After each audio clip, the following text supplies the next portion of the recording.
નમસ્તે વિદ્યાર્થી મિત્રો, આજે આપણે એસવાય બીકોમ સેમેસ્ટર 4 ની અંદર સેવા પડતર પદ્ધતિ 1 એનો દાખલો નંબર 11 જે છે ગોલ્ડન ટ્રાન્સપોર્ટ કંપની એ દાખલો ગણવા જઈ રહ્યા છીએ. તો એના માટે તમને દાખલામાં કીધેલું છે કે સેવા પડતરનું પત્રક બનાવવાનું છે. ત્યારબાદ ટન કિલોમીટર દીઠ નૂરની ગણતરી કરવાની છે અને દરેક જતાની ટ્રીપનું નૂર ગણવાનું છે. બરાબર, આ ત્રણ વસ્તુ તમે દાખલામાં પૂછેલી છે. તો આપણે દાખલા નંબર 11 ની જે રકમ છે સ્પીડમાં જરાક હું વાંચી જાઉં છું, તમે ધ્યાન આપશો. તો ગોલ્ડન ટ્રાન્સપોર્ટ કંપની 5 ટન શક્તિ ધરાવતી એક ટ્રક સંબંધી નીચેની માહિતી પૂરી પાડે છે, જેમાં ટ્રકની પડતર આપેલી છે, અંદાજિત આયુષ્ય, ભંગાર કિંમત, ડીઝલ, ઓઇલ અને ગ્રીસ. એમાં સૂચના છે કે ટ્રીપ દીઠ ₹40 દરેક બાજુએ. ડ્રાઈવરનો પગાર માસિક આપેલો છે, ક્લીનરનો પગાર છે માસિક, મરામત અને નિભાવ ખર્ચ, વીમો, કર, સામાન્ય સુપરવિઝન ખર્ચ. અને ટ્રક શહેરથી 40 કિલોમીટરના અંતરે માલ લઈ જાય છે અને લાવે છે. ટ્રક દિવસની 2 રાઉન્ડ ટ્રીપ કરે છે. અહીંયા યાદ રાખજો, 2 રાઉન્ડ ટ્રીપનો મતલબ થાય કે 4 ટ્રીપ. બરાબર, દરેક જતા ફેરામાં પૂર્ણ ક્ષમતા સુધીનું નૂર મળે છે, એટલે કે 100% અને વળતા ફેરામાં ક્ષમતાના 50% નૂર મળે છે. ટ્રક મહિનામાં સરેરાશ 25 દિવસ દોડે છે અને તમારે 3 વસ્તુ સોલ્વ કરવાની છે. પહેલાં તો માસિક સેવા પડતરનું પત્રક આ રીતે બનાવવાનું છે. ત્યારબાદ જો નૂર ઉપર 50% નફો ચડાવે તો દરેક ટન કિલોમીટર દીઠ નૂર શોધવાનું છે. અને ત્રીજો મુદ્દો છે દરેક જતાની ટ્રીપનું નૂર શોધવાનું છે. તો જો આ પત્રક બનાવવાથી પહેલા આપણે કે માસિક ટન કિલોમીટર દીઠની ગણતરી કરી લઈએ. બરાબર, સૂત્ર આવશે તમારું અહીંયા કને માસિક ટન કિલોમીટર બરાબર વાહનની સંખ્યા ગુણ્યા અંતર ગુણ્યા ટ્રીપ ગુણ્યા શક્તિ અને મહિનાના દિવસો. રાઈટ.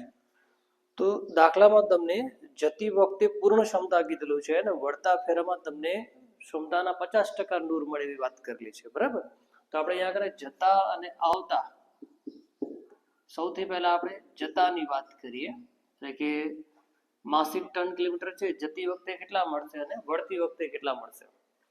ત્યાં આગળ વાહનની સંખ્યા તો એક જ છે, અંતર 2 શહેર વચ્ચેનું અંતર કેટલું છે 40 કિલોમીટર. અને ટ્રીપની વાત કરીએ તો યાદ રાખજો, તમને દાખલામાં કીધું છે 2 રાઉન્ડ ટ્રીપ, મતલબ કે 4 ટ્રીપ, 2 વખત ગાડી જવાનું થાય અને 2 વખત વળવાની વાત થાય. બરાબર, તો આપણે અહીંયા જતી વખતે વાત કરીએ છીએ, તો જતી વખતે ટ્રીપ કેટલી થશે 2. અને શક્તિ, જતી વખતે તમને પૂર્ણ ક્ષમતા કીધેલી છે, ટ્રકની જે કેપેસિટી છે એ 5 ટનની છે. બરાબર, તો અહીંયા કને જે 5 ટન છે એ પૂર્ણ ક્ષમતાથી આપણે નૂર મળશે.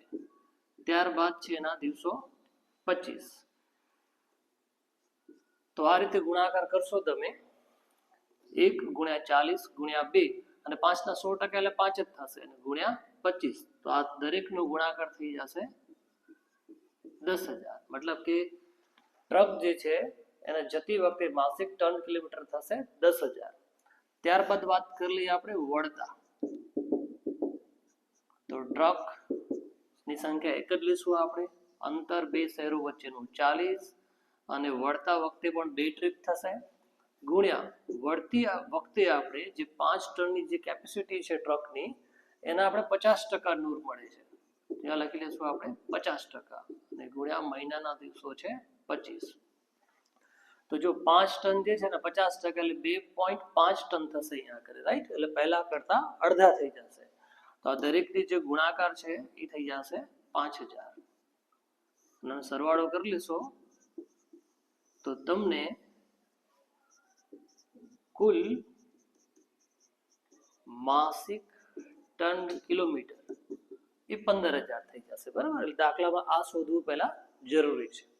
ચલો, ત્યારબાદ આપણે સેવા પડતરનું પત્રક બનાવીએ. તો દાખલામાં તમે સ્થિર ખર્ચાને અને ચલિત ખર્ચાને અલગ અલગ પણ બતાવી શકો છો, અને એક સાથે તમને સરવાળો કરવો હોય તો તમે એ પણ કરી શકો છો. ડાયરેક્ટ તમારે કુલ પડતર આવશે. તો આપણે એક સાથે બધું લખી નાખીએ. સૌથી પહેલા તમે ટ્રકની પડતર આપેલી છે, અંદાજિત આયુષ્ય છે અને ટ્રકની ભંગાર કિંમત, આ ત્રણેય ઉપરથી આપણે ઘસારો મળશે. તો તો ઘસારાની ગણતરીમાં આપણે 3 લાખ જે છે એ ટ્રકની કિંમત છે, ભંગાર કિંમત એની 30,000 આપેલી છે અને અંદાજિત આયુષ્ય છે એ 10 વર્ષ છે. તો આ રીતે જ્યારે આપણે શોધવા જશું તો આપણે વાર્ષિક ઘસારો મળશે અને વાર્ષિક ઘસારો ભાગ્યા આપણે જ્યારે બાર કરી લઈએ તો આપણે માસિક ઘસારાની રકમ અહીંયા કને મળશે, રાઈટ. તો 3 લાખ માઇનસ 30,000 એટલે કે 2,70,000, 2,70,000 ભાગ્યા 10 એટલે કે 27,000 અને 27,000 ભાગ્યા 12 કરશો તો તમને અહીંયા રકમ મળશે 2,250, રાઈટ. ચલો ત્યારબાદ તમને ડીઝલ ઓઇલ અને ગ્રીસની વાત કરી છે. એ કીધું છે દાખલામાં કે ટ્રીપ દીઠ ₹40 દરેક બાજુ. તો એની ગણતરી કરી લઈએ આપણે. ડીઝલ ઓઇલ અને ગ્રીસ. તો દાખલામાં તમને ટ્રીપ દીઠ ₹40 દરેક બાજુ. જો તો ટ્રીપ કેટલી થશે? 4, 2 જતા અને 2 વળતા. આ 4 ટ્રીપ ગુણ્યા દરેક ટ્રીપ વખતે ₹40 છે તે. તો અહીંયા આગળ તો રોજની ગણતરી થઈ ગઈ, પણ આપણે માસિક ખર્ચ શોધવા માટે શું કરવું પડશે? મહિનાના દિવસો એટલે કે ગુણ્યા 25. તો આ ત્રણેયનો ગુણાકાર કરીએ આપણે તો 25 ગુણ્યા 4 100, 100 ગુણ્યા 40 એટલે કે 4,000. ત્યારબાદ દાખલામાં તમને ડ્રાઈવરનો પગાર માસિક આપેલો છે, તો આ લખી લેશું આપણે ડ્રાઈવરનો પગાર માસિક છે એટલે આપણે અહીંયા કોઈ ગણતરી કરવાની આવતી જ નથી, ડાયરેક્ટ બારે લખી નાખશું આપણે 1800. ત્યારબાદ દાખલામાં તમને ક્લીનરનો પગાર આપેલો છે.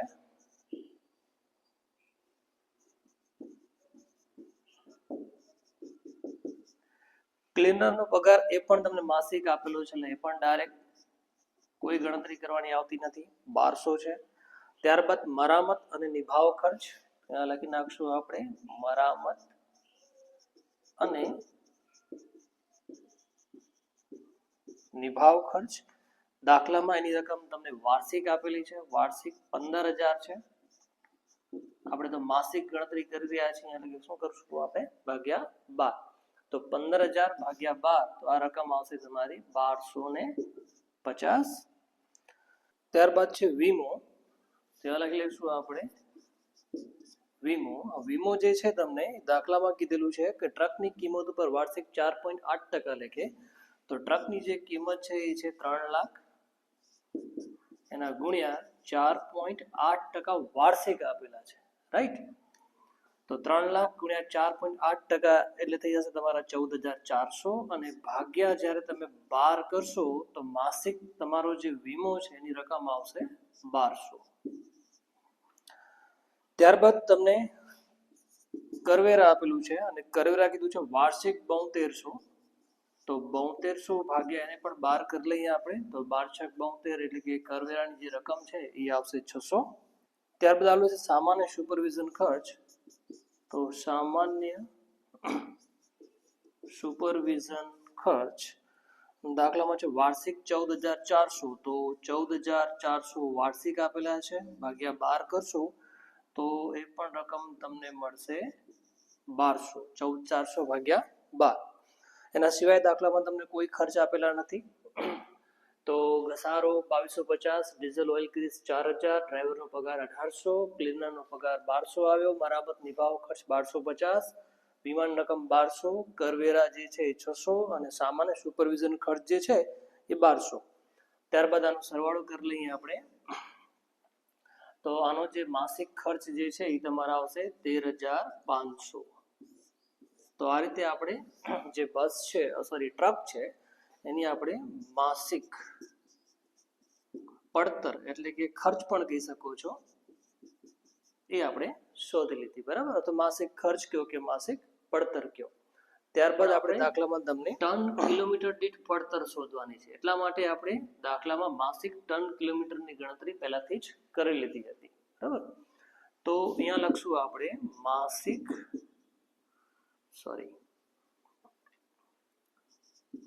ટન કિલોમીટર દીઠ પડતર બરાબર. તો તો જે તમારા માસિક કુલ પડતર આવી હતી 13,500 અને ભાગ્યા તમારા માસિક ટન કિલોમીટર છે 15,000, તો 13,500 ભાગ્યા 15,000 કરશો તો ટન કિલોમીટર દીઠ પડતર આવશે તમારી 0.9 રૂપિયા. રાઈટ. તો આટલી સુધી આપણે પહેલા લખી લઈએ, સાથે સાથે તમે સમજતા આવશો અને દાખલો ગણતા આવશો. ત્યારબાદ બે પ્રશ્ન હજી પણ તમને દાખલામાં પૂછેલા છે. નૂર પર 50% નફો ચડાવે તો ટન કિલોમીટર દીઠ નૂર શોધો અને દરેક જતાની ટ્રીપનું નૂર શોધો. તો પહેલા આટલું લખી લો, ત્યારબાદ બીજા બે ટોપિકની ગણતરી કરીએ આપણે. બીજો પ્રશ્ન છે, જો કંપની નૂર પર 50% નફો ચડાવે તો ટન કિલોમીટર દીઠ નૂર. તો નંબર 2 ની ગણતરી કરી લઈએ. હવે નંબર 2 માં તમને કીધેલું છે કે નૂર ઉપર 50% નફો. નૂરનો મતલબ થાય ભાડું, પણ આપણે દાખલામાં મળી છે પડતર, અને એ પડતર મળી છે 0.9. તો એના માટે આપણે નૂર ધારવું પડશે. ધારો કે નૂર એટલે કે ભાડું 100 રૂપિયા.